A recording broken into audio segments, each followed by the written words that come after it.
Hey everyone, Tom Rafferty. I got my Wawa coffee here. I'm on the East Coast, and Wawa is real big in this part of the country. And I spent a lot of years in sales, 20 years plus actually, more than 20 years. And when you spend a lot of time traveling, driving, you're often or I'm at least often looking for a good cup of coffee. And I noticed over time that depending on the time of the day you stop in a particular coffee shop, you can get a really bad cup of coffee. Mornings are good because there's a lot of people buying coffee.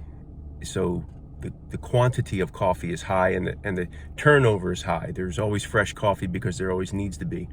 But as the day goes on and maybe fewer people are stopping for coffee, the coffee gets old and stale. And say 2 p.m. if I'm driving and I stop for a cup of coffee, when I pour it, if it's a place where you could pour your own coffee, you could see the oil sheen on top of the coffee, and it's old, it's not going to taste good.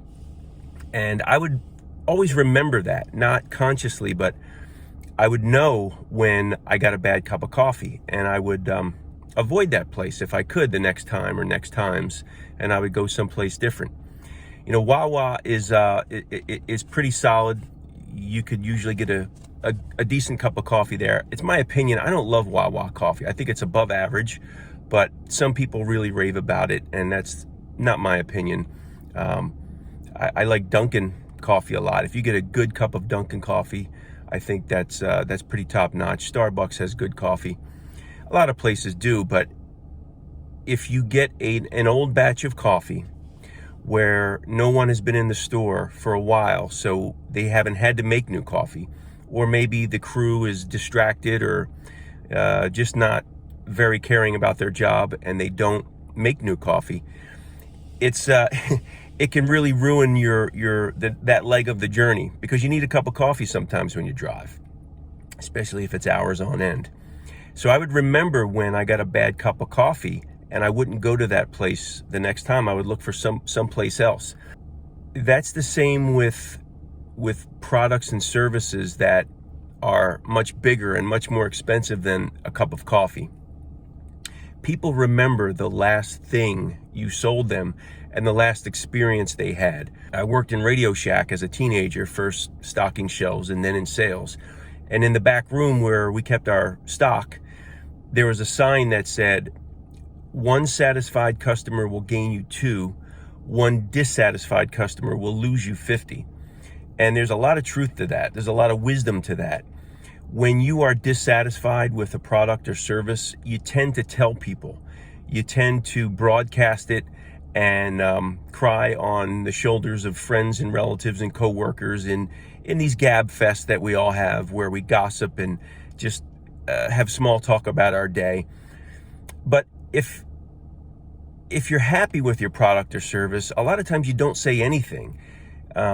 There are people who observe that they're happy and broadcast that, but those people are kind of rare. It's more, I think, a function of human nature to talk negatively. When you have a bad experience, you tell people about it. When you have a good experience, you might tell people, or you might tell less people about it.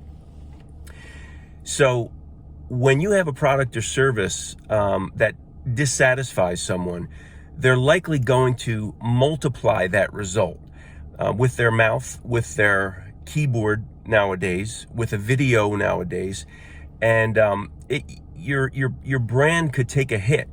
Now, if you're a convenience store and it's a one-time thing, your brand will take a minor hit and then bounce back. But if you're selling very expensive products and services, in the tens of thousands or hundreds of thousands or millions of dollars range, if you deliver a bad product or service, that could destroy your business. That could end your business.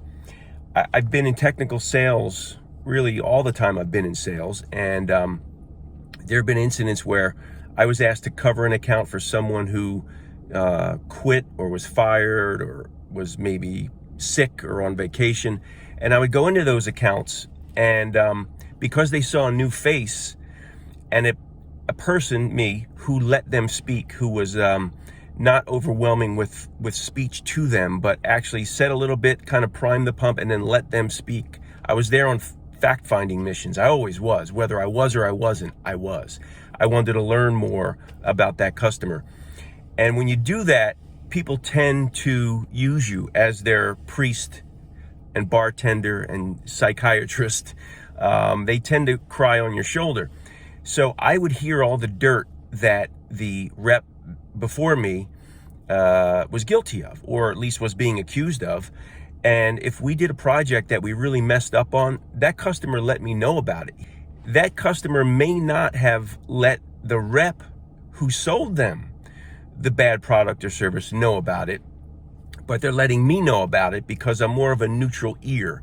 I'm more of a just a sounding board, a shoulder to cry on. So when you deliver a bad product or service, you need to know that your customers are going to tell someone about that. And it's astounding to me how often business owners, sales managers, project managers don't care that the product or service is bad. They want to get the money, they want to cash the check, or process the purchase order, get the money on the books, and then it's kind of like, whatever happens with the sale happens with the sale. And that's a terrible way of doing business. It's not a healthy way of doing business, and I mean the health of your company. A few videos back, I did a video on following up with your sale and staying involved in the sale after you get the order. And that is really what I was just talking about. Once you get the order or the money or the check or the bank transfer, your job has really just begun. You need to make sure that your customer gets what they paid for and that they're happy with it and that they accept it. Too often we see the check is cashed or the money's transferred or the credit card is swiped, and then that's it. When that happens, people obviously and rightfully are unhappy and are going to let people know about it. The theme of this video is that you're only as good as your last cup of coffee. And that's true for any business. I don't just mean it for coffee, but any business, any product or service that you sell, you're really only as good as the last product or service you delivered. If it was great and wonderful, then you're probably in good standing with your customer, or at least you're not being spoken of too negatively by your customer. But if it was bad, you can believe your customer is telling other people. They might not tell you. There are some people who are very forthright, but a lot of people are not. A lot of people don't speak their minds or speak the truth. They'll hold it in. When you sell a product or service, you need to make sure that after the financial transaction is complete, the rest of the process goes smoothly, that your customer actually gets what they paid for and are happy with it. If you're paying $200,000, $300,000 for something, $1 million, north of $1 million, and you got bad service, a bad product, people are going to talk. People are going to tell other people. They're not going to give you the next job if they have anything to do with it, if they have any say in it. Customers definitely talk when they're not happy. They might not talk to you. If you're the one that made them unhappy, there's a good chance they're not going to tell you. Some personalities are very forthright, very outgoing, but a lot of people don't have that kind of personality. A lot of people are more introverted. They don't like conflict. They maybe just don't want to have to deal with it. They feel that, rightfully so, they feel that they bought something, they paid for it, they should get a good product or service, and they shouldn't have to tell you how bad it is. So they're just going to go to your competitor next time. And totally understandable. People tend to talk when they're dissatisfied more than when they're satisfied. I mean, just look at the media, just look at gossip, just look at small talk. People complain a lot, but they don't often notice and amplify the good things in life. So you'll get some customers who will say they had a good experience at your place, but if a customer has a bad experience, more of those will talk, and they'll talk to more people. So you're amplifying your work. Whatever you do, you're amplifying it, like you're speaking into a megaphone. If you give a good product or service, some people will hear about it. If you deliver a bad product or service, a lot of people are going to hear about it. And depending on scale, with a cup of coffee, if it happens once, twice, it's a little bump in the road and it's probably not going to affect you. But if it happens all the time or often enough, the word will spread, that will snowball. There'll be a snowball effect to that negative feedback, and people will just stop coming.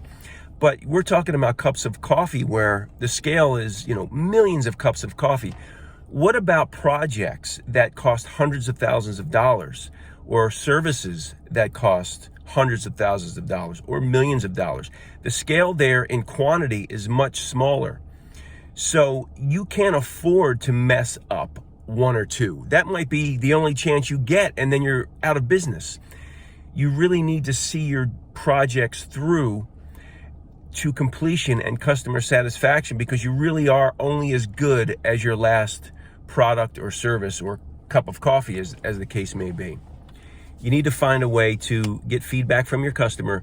Know that you're only as good as the last cup of coffee you sold them. And you have to know whether they're happy with that cup of coffee. You have to know that. You got to find that out.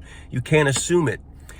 They might not tell you. They might not be forthright with that information. They might not offer that information. You need to go solicit that information, either actively by plain out asking them, or passively by getting in a conversation with them and signaling to them by your words and your mannerisms that it's okay to talk to you. You need to get that feedback. You need to correct course if you did a bad job, and if you did a good job, good for you, and keep up the good work. Thank you, and please subscribe to this channel. Bye.